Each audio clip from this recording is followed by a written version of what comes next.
Bienvenue sur la chaîne. Match compliqué à aborder sur le papier, mais totalement maîtrisé sur le terrain. L'FC Barcelone s'impose 6 buts à 0 face à Valence à l'estade Johan Cruyff. Une victoire écrasante qui envoie un message très fort. Dès l'entame, on a senti une équipe de flics qui avait une idée claire de ce qu'elle voulait imposer. Rythme élevé, pressing haut, occupation de l'espace et surtout une patience technique dans la construction.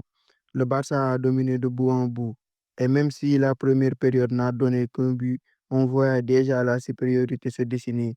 Avant le coup d'envoi, le contexte pesait quand même. Retour de Marc Bernard dans le groupe, absence de Lamine Yamal, et donc des choix à faire pour Flick au moment d'équilibrer son 11. Ce genre de match post-trêve est toujours piégeux, car tu peux avoir des joueurs fatigués, un rythme difficile à relancer. Pourtant, le Barça a réussi à poser son empreinte très tôt. La possession a tourné autour de 70%, une domination territoriale totale qui a empêché Valence d'exister offensivement. Quand une équipe te prive à ce point de ballon et de temps pour réfléchir, c'est pratiquement impossible de sortir la tête de l'eau. La première période a posé les bases. Barcelone avait le ballon, Valence subissait. Ce qui a frappé, c'est la qualité du milieu, toujours capable de casser les lignes par la passe ou par le dribble. Le pressing du Barça était coordonné, intelligent, déclenché sur des moments précis, ce qui forçait Valence à commettre des erreurs dans sa relance. Le but de Fermin Lopez en première mi-temps est venu sanctionner cette supériorité. Une action patiente, un travail collectif pour désorganiser la défense adverse et une finition nette.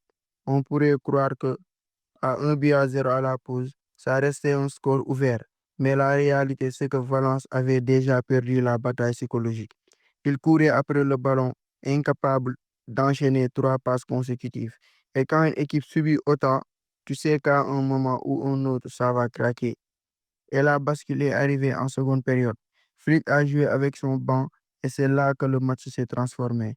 L'entrée de Rafinha a été déterminante. Son explosivité et sa capacité à attaquer les espaces a fait mal immédiatement. Ça a complètement changé la donne en quelques minutes. Le Barça a marqué coup sur coup, brisant définitivement le moral des joueurs de Valence.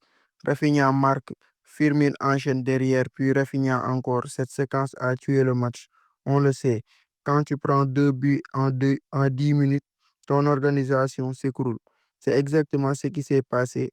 Valence n'avait plus aucune réponse tactique, plus de bloc, plus de pressing, juste une équipe qui essayait de limiter les dégâts.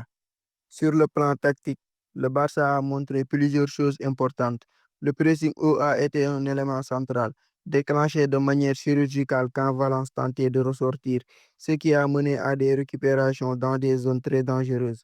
Le milieu a contrôlé le tempo, orientant les transitions au bon moment et utilisant parfaitement les côtés. Les ailes ont été exploitées avec intelligence, combinaison rapide, dédoublement, diagonale dans le dos des défenseurs. Fermin Lopez a excellé dans ce rôle en se plaçant toujours entre les lignes, prêt à attaquer l'espace libre. Et quand on ajoute à ça la profondeur d'effectif avec des remplaçants qui changent réellement le visage du match, on comprend mieux pourquoi le score est si large. Les buts de Lewandowski en fin de match viennent souligner encore plus cette idée. Flick a géré son banc à la perfection. Lewandowski n'a pas eu besoin de 90 minutes pour exister. Il a été clean dès qu'il est entré. Son premier but, c'est une question de présence et d'instinct. Le second vient sceller la démonstration. On a même eu l'intervention de la barre sur l'un des derniers buts, mais ça n'a rien changé à la dynamique. Barcelone avait déjà écrasé son adversaire. En termes de performance individuelle, plusieurs noms ressortent.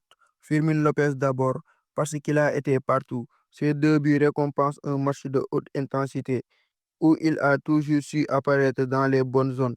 Son intelligence de déplacement fait de lui un joueur de plus en plus indispensable.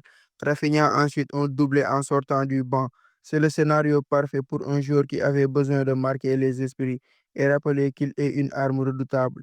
Lewandowski évidemment parce qu'un doublé reste un doublé et que pour un buteur de son calibre, ça entretient la confiance et ça rassure tout le monde avant les grandes séances.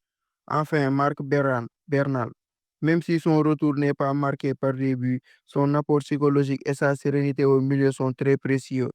Les chiffres confirment cette impression. près de 70% de possession, une avalanche de tirs cadrés et Valence quasiment inexistant offensivement. Les stats ne mentent pas. Ce match était une démonstration totale de supériorité. Alors, qu'est-ce que ça change pour la suite de la saison? D'abord, un impact psychologique énorme pour les joueurs. C'est un match qui relance la confiance. Pour le coach, c'est la preuve qu'il a un effectif profond, capable de faire la différence même avec des absences. Pour les concurrents, notamment le Real Madrid, c'est un avertissement. Le Barça peut atomiser un adversaire quand tout fonctionne. Mais attention, il reste la question de la régularité. Écraser Valence 6-0, c'est marquant. Mais ce qui fera la différence dans une saison, c'est la capacité à répéter ce niveau contre tous les adversaires, même dans les contextes plus compliqués. En résumé, ce match n'est pas seulement un carton, c'est une démonstration tactique, mentale et collective. Flick a montré qu'il savait utiliser son banc, que son équipe pouvait presser haut et dominer le tempo, et surtout que même sans certains cadres, Barcelone reste une machine offensive redoutable.